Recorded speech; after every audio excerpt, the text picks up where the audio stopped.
What's the future of decision making in your organization? Ooh, And that's a how far are you going to push it?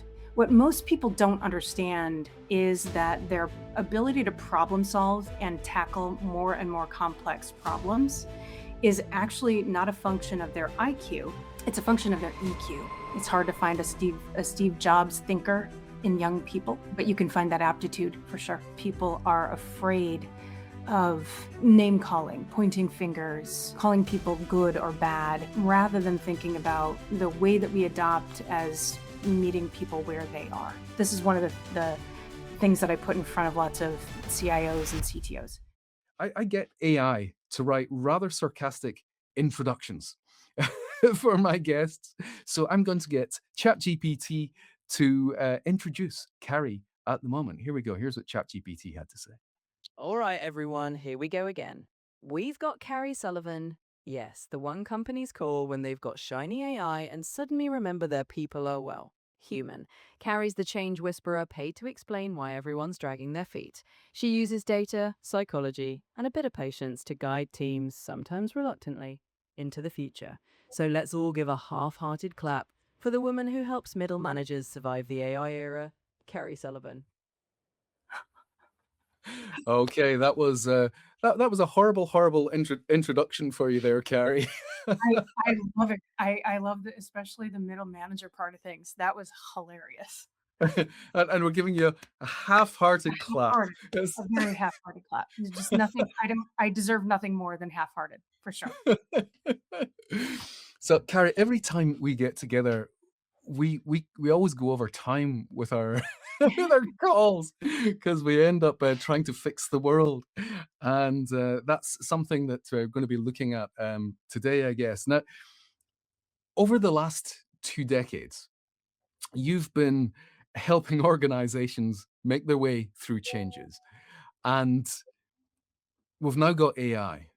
Are you seeing a difference in how in the mistakes that people are making with AI? Or are you seeing just the same old patterns that you've always seen? It's a lot of the same patterns. It's just faster, right? And the expectations of technology are still the same. It's really not that different, right? We did the same thing with ERP systems and CRM systems back in the day. It took forever to adopt anything, um, largely because people thought of it as a silver bullet and didn't think about the human aspects of actually running into new technology and getting people to do new things. But at least back then, the technology was a lot more prescriptive. There was a process to follow, right? There's an out of the box thing that we did with ERP and other software Yeah. that you can't do with AI because AI is inherently going to essentially overtake a lot of that other software. You're going to be able to think about AI as a code writer, so you can essentially write custom workflows for your own organization based on your customers and your uh, competitive advantage and things like that, rather than using somebody else's out of the box. So yes, it's a lot of the same things, but a bit of a different flavor. The biggest thing really is that nobody's ever really figured out that they know that change is hard for people, but nobody really figured out why it was hard for people and how to actually meet humans and employees where they are. Yeah, and why haven't companies learned from their mistakes in the past? Why are we seeing the same thing where companies are investing very heavily in technology and totally underinvesting? And not just in terms of monetary, but in terms of time, in terms of attention to their staff. It's uncomfortable. That's, I think, the bottom line of it. The human aspects of adopting technology are inherently opaque. They are psychology, and lots of humans are we tend to be kind of uncomfortable talking about ourselves and how we've evolved and as people and how we emotionally respond to things. And I mean, heck, a lot of I mean, just think of entire cultures that don't talk about emotions at all, let alone about, humans and individuals, and thinking about going to a therapist, for goodness sakes. So when you think about change and adoption, it's inherently very human. And as we do that adoption work, it's difficult to approach it from a psychological perspective because people are afraid of name calling, pointing fingers, calling people good or bad, rather than thinking about the way that we adopt as meeting people where they are. Now, there was a study that I saw this week. Somebody pointed it out to me in a comment on LinkedIn, and it was a study that was looking at, I think it's from MIT, and it was looking at the adoption of AI, but it was also looking at the way that people took work, the way that they interpreted work that had been brought back, delivered by AI, and they found that there was a gender discrepancy Mm. in that when women used AI, the work was trusted less than when men used AI, and this is about developers. Is Oh, that is that the kind have you seen that kind of thing before? yeah, and that is certainly a perception thing. It's often how dev teams tend to be wired, or it that comes shows up a lot in how we promote people too. Um, the same studies, when you take a look at the actual code, the code from the women was as good, if not better, than it was from the men. So the work itself was no different in that scenario. The perception of it was the difference. And Mhm. that's really no different than our perceptions or biases that we have for anything else, really. But yeah, that's pretty common. You have that. I think of AI a little bit as an opportunity to move past some of those biases as well. Because in order to be cognitively adaptable as a person, you also have to be adaptable as a person, and um, have the ability to understand your own biases and work through them. Yeah, yeah. Now, you talk about, there's certain stats Mhm, about, uh, where it is within the adoption process that the adoption tends to stall. And mhm. I think you've got like a 20% figure. Could you explain that? What that is and what we mean by stalling? So first off, what we mean by stalling is it's the same thing that happens in any innovation experience inside, or pilot inside an organization. Ask your innovation people when their internal pilots start to stall, and they will tell you that it's somewhere between 15 and 25% of the participants within the pilot will actually use it after the first few days or week or so. Um, and that's very normal. The other 75 or 70 or 80% will look at it and say, "No, the technology is bad." And then lots of innovation technologies or other things end up getting shelved. The reality is that about 20% of your employee population have learning mindsets. They are already wired or have wired themselves for learning mindsets. Um, and some of them think, I'd better learn this. They're maybe in a little bit of survival mode. I'd better learn this thing before it puts me out of a job. Some of them may think, I just love learning, so I'm going to go and get certified in this because it's a new thing. Some of them tend to be more innovation people. So if you put lots of training in front of them, they're not going to be patient with any of that. They just want to get their hands dirty and figure it out. So you've got to understand the different flavors of that 20% as well, and how to leverage their wiring, to make sure that you're deploying those people in really great ways. But frankly, any learning and development person inside your organization can take a look at their data and kind of tell you who can adopt AI in your organization. It's that Yeah. Venn diagram is roughly a circle.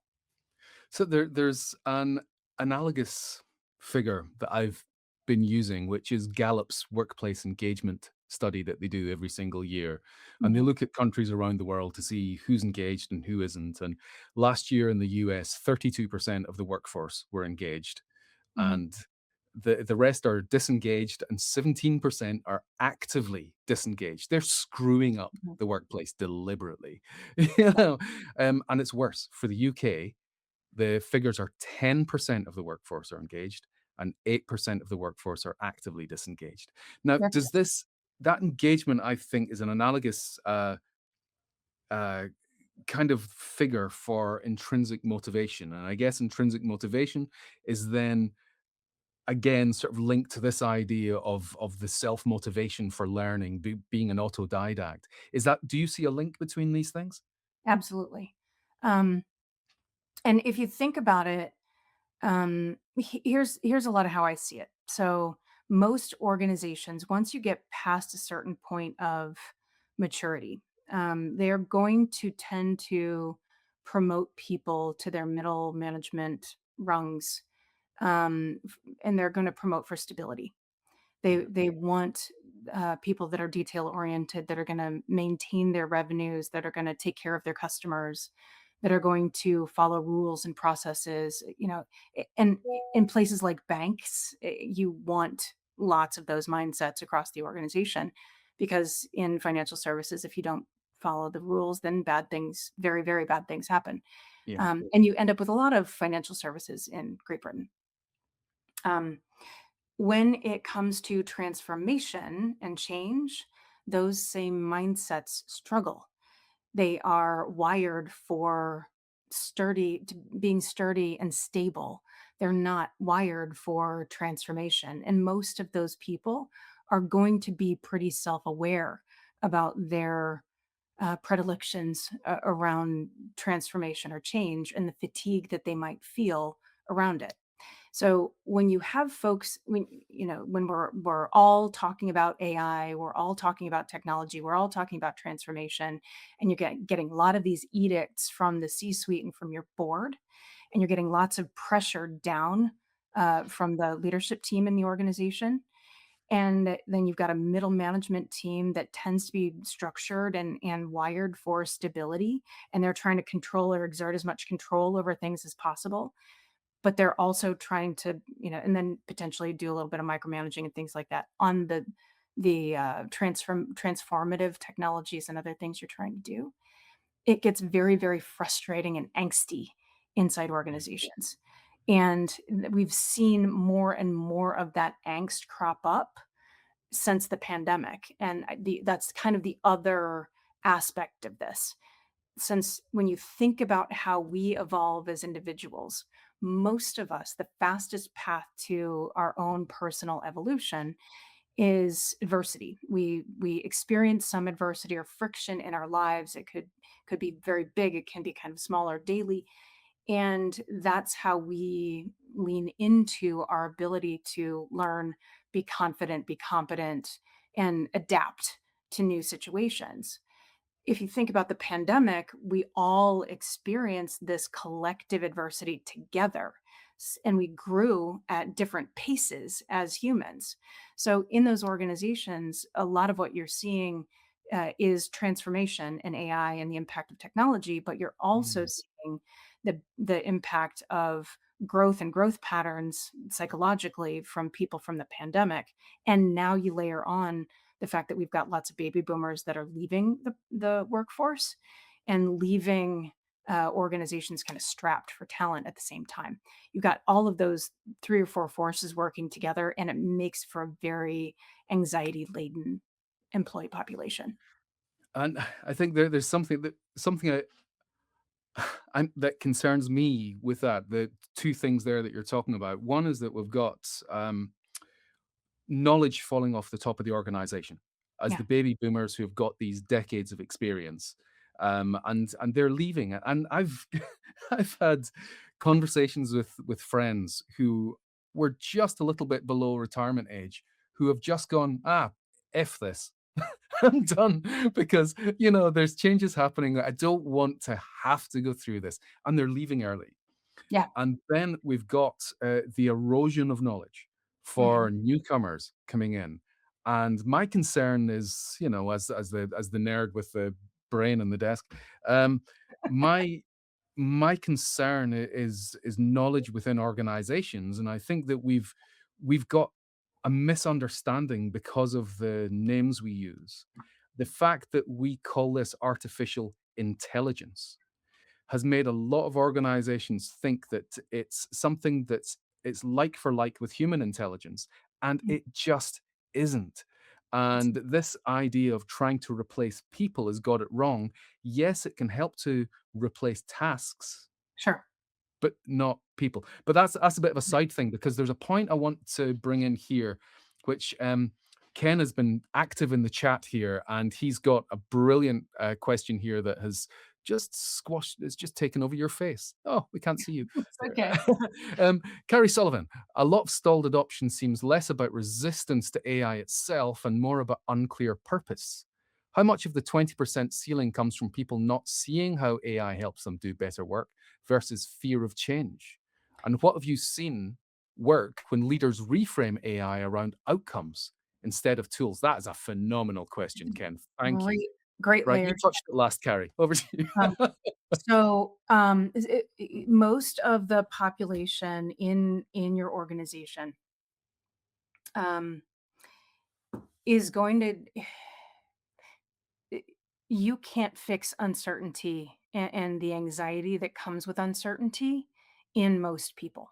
And most people in your organization, probably at least half of them, have anxiety when they're faced with ambiguous situations and uncertainty. So think about this. This is one of the things that I put in front of lots of CIOs and CTOs. Think about your steady state team and when you're just operating and you're making your customers happy and you're running your reports and you're doing the things that you need to do to generate revenue. If you throw that team with ambiguous project, do you end up getting 300 questions about what to do and how to make sure that that project is super successful? Or does your team naturally look at you and say, "It's okay, I'll figure it out"? That's kind of the difference between that 20% and the 80%. The 80% is gonna be more inclined to ask you the 300 questions, not because they're dumb, not because they aren't good at what they do or things like that, but because their anxiety around uncertainty compels them to ask lots of questions and overcome that uncertainty. So, for example, when you think about an innovation scenario in a company or a pilot inside a company, a lot of folks get lots of hand raisers and they invite all those hand raisers to come in and they all participate and you end up with like most of them participating for the first 2 or 3 days and in the training, but then that 80% drops off. That Mhm. 80% is that's dropping off didn't raise their hand because they're interested in the technology or in the purpose or the reason or the rationale or the strategy behind it. They wanna know what it means to them. They wanted to know, they raised their hand because they wanna know if it's going to hurt their job, hurt their family, hurt their mortgage, hurt their they're going to raise their hand usually out of some fear and or of discomfort with uncertainty. And that's usually what it is. The trick to adoption then becomes making that fear of uncertainty and that discomfort around uncertainty less, more uncomfortable than it is to actually adopt. So Mhm. it's kind of like behavioral economics. We wanna make the ability to adopt less painful than the uncertainty. So we do that through a few tactics. Number one is we use FOMO, that we really only focus on that 20% of the population that really will lean into building and learning and thinking about closed loop and continuous improvement kinds of processes and workflows and things like that, and coming up with those use cases, and then piloting them at 100% of adoption in the pilots, not 20. And then we tell stories about that so that the 80% Yeah. starts to look at that 20% and say, "Oh gosh, okay, if that's what's expected, I better do that." I want that too. I need that too, right? You want that pull. The other thing that we do then is lean into the way that those people learn.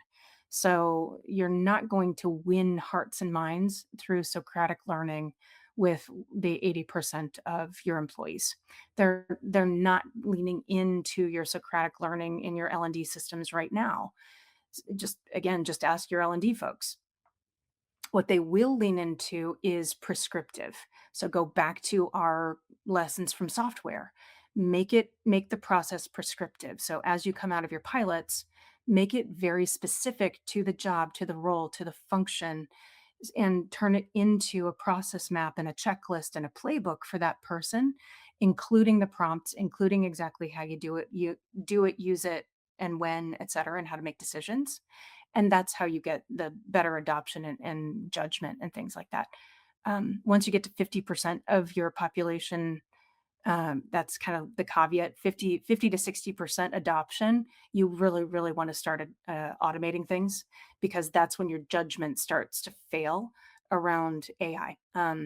You start to get too far into the organization and people start to see AI models as a deity, and they'll say things like, well, AI did it, so it must be good, Yeah. which might seem fine until you get somebody writing a proposal for a prospective client that can't actually be delivered. And then saying, "Well, AI said it, so it must be fine." That you've gotta have that critical thinking, and so those people have to be, critical thinkers on top of, early adopters. Yeah, it's one of the things that we found at the academy is that initially we had people saying, "Can you teach us prompting skills?" And it's just Mhm. like, yeah, yeah, we can. But what was more interesting was actually sort of running workshops to help people find the exact places that they Problem could solving. benefit from it, Yeah, and then write the prompts that they could then reuse.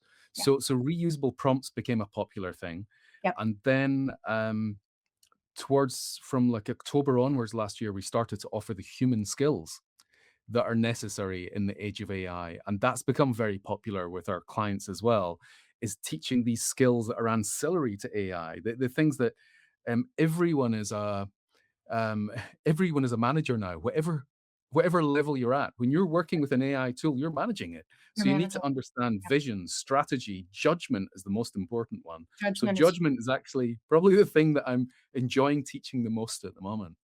yeah. Um, but Yeah. yeah, I love there's we actually love Jan LeCun's, definition of intelligence for AGI because now we're starting to measure the same kind of levels of intelligence and judgment in humans and employees too. And as we start to do that, we can create some tactics and techniques to make sure that you're shoring up the automations and the decision making and judgment inside the organization so that your operating model between the humans and the machine becomes a bit different. You may have some folks Mhm. in those judgment and critical thinking kinds of roles that are managing lots of AI agents or assistants or things like or workflows and designing those workflows. But you want the folks that are going to design and close loops and inject quality and things like that. The folks that are gonna struggle a little bit more with some of the higher end judgment, you want to insulate some of their workflows with the things that humans are really good at and the things that the machines are really good at. So you're gonna automate some of the things that the machines are really good at, but the humans don't like to do, and you get the humans to focus on other humans yes. and focus on that customer service and interaction and things like that. Yeah, a lot That of the wrong that's what things we're have seeing been a lot more. automated. Yeah, Yeah. yeah. There's um what are you seeing as a difference to this? Because I mean we can talk about here's a figure, and that figure a lot of people then go, well, that's it across all companies. But I think we're finding with different industries. I It's up and down. Yeah, I've done a lot of training for industries that are highly conformist. So, Mm, insurance, pharmaceutical, finance, lawyers. And then I've worked most of my career in non-conformist industries, so which the magnetic pull is in totally different directions for these Totally. And for companies. different reasons, for very Yeah. different reasons. And do you find that that kind of like whether you're conformist or non-conformist as an industry, or even culture and leadership, how much of a role do these play? It the culture and leadership plays a gigantic role in all of it. Industry plays a pretty good sized role. We're starting to actually put some benchmarks in place around the number of people or percentages of industries or across industries where we can kind of predict where an AI adoption initiative or transformation will stall Okay. and essentially tell companies where they fall in that against that average or that mean. We're starting with manufacturing and agriculture and mining, and we've looked at a little bit of financial services and insurance.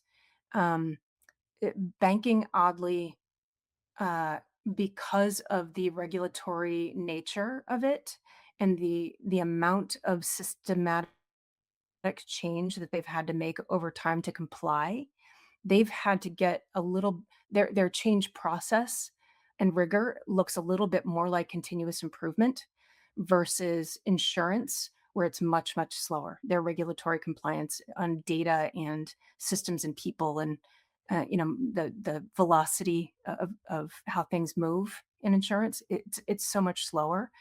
So, the people from an adoption perspective are fewer, much, much fewer. They are more comfortable with slow. Yeah. Manufacturing is slower than agriculture.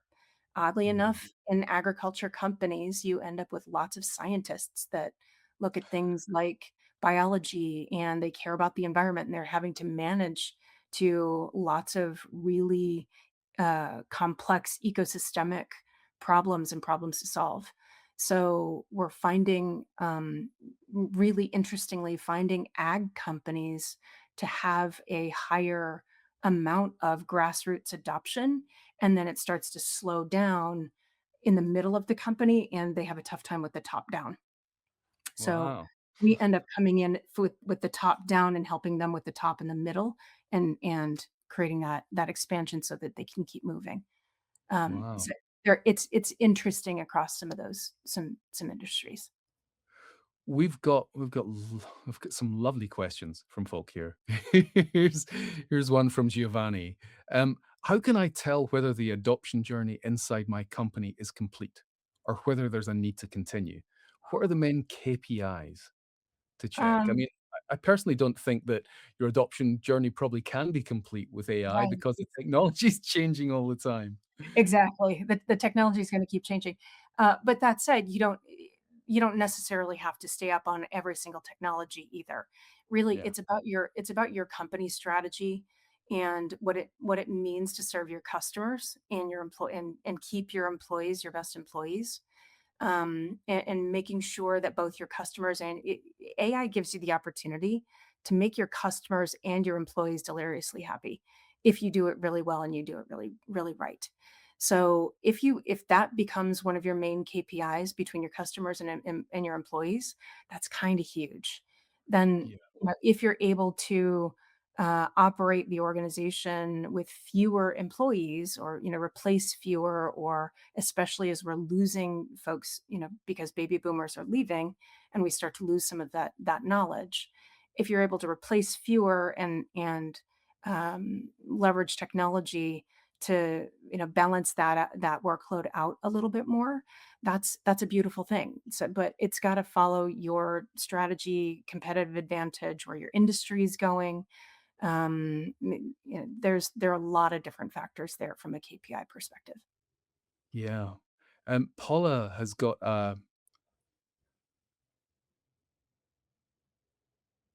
Yeah, process improvement has always been challenging. This is honestly, I think, Paul, this is a great question. So I think that this is going to be a resurgence of Deming and Six Sigma or Kaizen or continuous improvement kinds of cycles. so that as you put some method and rigor around your process improvement, first you got to map them and understand what's there. And there are people inside your organization that love nothing more than a great process map. Let them do that work.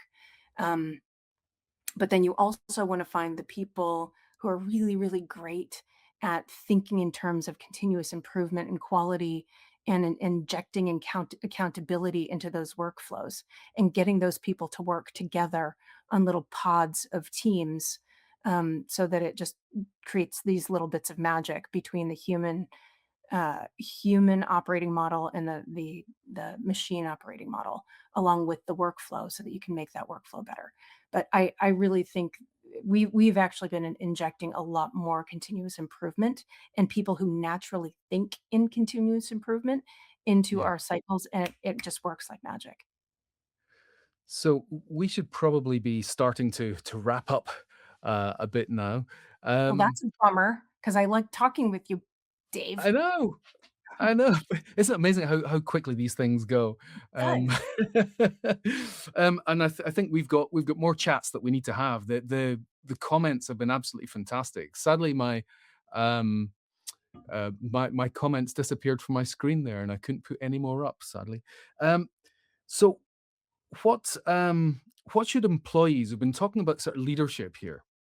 Yep. What should employees be doing as their responsibility to protect their value within an organization? Because there is this there is this phrase that has been so overused that I roll my eyes every single time I hear someone saying, "You're not going to be replaced by AI. You'll be replaced by someone who uses it." And I'm like, no, that is absolute bullshit. You will be Yeah. replaced by a senior leader who's made a decision that AI is the better way to go because it saves money. So that is why you would be replaced, is Yeah. from a leadership decision, and we must stop taking away from from the fact it's a human responsibility. Um, so what is it that people should do to try and make sure that they are more relevant in their roles as time goes on? So, subject matter expertise and domain expertise will always be of value. The ability to work with other humans and do a good job of problem solving will always be a value. What most people don't understand is that their ability to problem solve and tackle more and more complex problems is actually not a function of their IQ, it's a function of their EQ. And their EQ is more closely related to your developmental psychology. So kind of go back to Maslow's hierarchy in grade school, and think about what it means to be self-actualized, and what it means to let go of some of the anxieties that come with thoughts of survival, or thoughts of structure and discipline and rules and playbooks. If your confidence and competence comes from that belief that you need a playbook, or something very, very, very prescriptive, you might need a coach. You might need a therapist, and we need to stop thinking about therapists and coaches as fixers of problems, but as Sherpas and guides, because Mhm. that evolution as a person is what helps you start to solve more and more complex problems and lean into those learning mindsets. And the more that you keep evolving yourself and leaning into that learning mindset, the more valuable you're going to be, because you're going to desire learning more. And that's ultimately what it's going to take. It's about being a strong member of a curious culture, and being a contributor to creating that curious, or And cultures of curiosity. and what about people who are in companies that don't have that as a culture and maybe are adopting AI poorly? What should people do then? Is there a different approach? Um, Maybe just get another job are someplace that if easier you said than are done. if you are not that, if you are a curious person in a culture that is not very curious, I would seek a curious culture. There are a lot of companies that are in zombie mode right now, and AI is not going to help them. It's going to exacerbate a lot of the issues that they already have, and the complexity of the problems that they have to deal with, um, in a lot of cases, maybe their undoing. So, I believe, just this is a hypothesis, that there will be a lot more companies, and those companies will be smaller, and they will be more tight knit, and they will be very purpose driven. So, find your purpose, find what you love to do, and go do it. And frankly, there what we're seeing from a job security perspective is the same kind of all over the world right now. It's in healthcare, it's in trades, it's in spots where you work with your hands. And so if those have ever been interesting to you, those roles are going to pay a lot of money, and make it so that you can probably retire well, or hopefully before your body gives out from doing physical work. That would be nice. I mean, that's a whole there's probably several shows worth of discussion to to look at the sort of future of business, how things might change, how the very concept of employment and a job and everything. Uh, and even like I was being asked the other day, what degrees would you be looking for when you're hiring people? And my answer was I wouldn't. I I don't. don't care. I don't give a damn about whether somebody has a degree or not. There's I other things that are far more visible and far more valuable. 100%. All of my people are curious, even my interns. They Yeah, are wired for outcomes and results, and ideally for innovation, that's harder to find in young people. It's hard to find a Steve Jobs thinker in young people, yeah, but you can find that aptitude for sure. yeah, So yeah, those are the things I look for even in my interns now. yeah, absolutely. I'm gonna give you one last question here, if that's all right, Carrie, and then we'll wrap it up Absolutely. and let people go and put their kettles on and make themselves a nice cup of hot beverage. Um, what's the question about AI adoption that leaders should be asking but Yeah. currently aren't? What's the future of decision making in your organization? Ooh, And that's a how good one. far are you going to push it? Because right now, when we think about decision making in organizations, we've already pushed a lot of our decision makings out to our supply chains, Mhm. into systems and code bases or APIs. Um, Dashboards, yeah. Mhm. Dashboards and other things where we don't know the decision makers in those organizations. And I'm a lot of what I'm hearing from CEOs now is that they feel unsteady. They feel like the ground is moving under their feet. And when they don't have enough information to make, or they don't feel like they have enough to make decisions. Um, and that's going to get worse and more complicated using AI. So think about how far you want to distribute decisions in the organization, who should be making those decisions and coding those decisions into the organization, and how do you want to manage through those decisions so that ultimately you're focused on the ones that are the most impactful to your growth, your sustainability, your delivery of quality to your customers, and your employee satisfaction. That is a huge one. It's something I've been thinking a lot about recently. I'm halfway through writing an article about decision making, because I think over the last probably the last 2 or 3 decades particularly, there has been this outsourcing of decision making to people using metrics Mhm, and becoming totally reliant on metrics and dashboards as a way of making decisions. Whereas it used to be, certainly in my old industry of advertising and marketing, it used to be about how does that feel? That feels right. I like the way that the discomfort in that is nice because it cuts through. And there was an understanding there. Whereas I think that one of the reasons why the advertising industry is on its knees is because there has been this reliance on metrics and it's killed creativity. And now it's just because right. there isn't enough You've gotta have creativity within balance, advertising itself, nobody cares. right. And the stuff isn't effective anymore.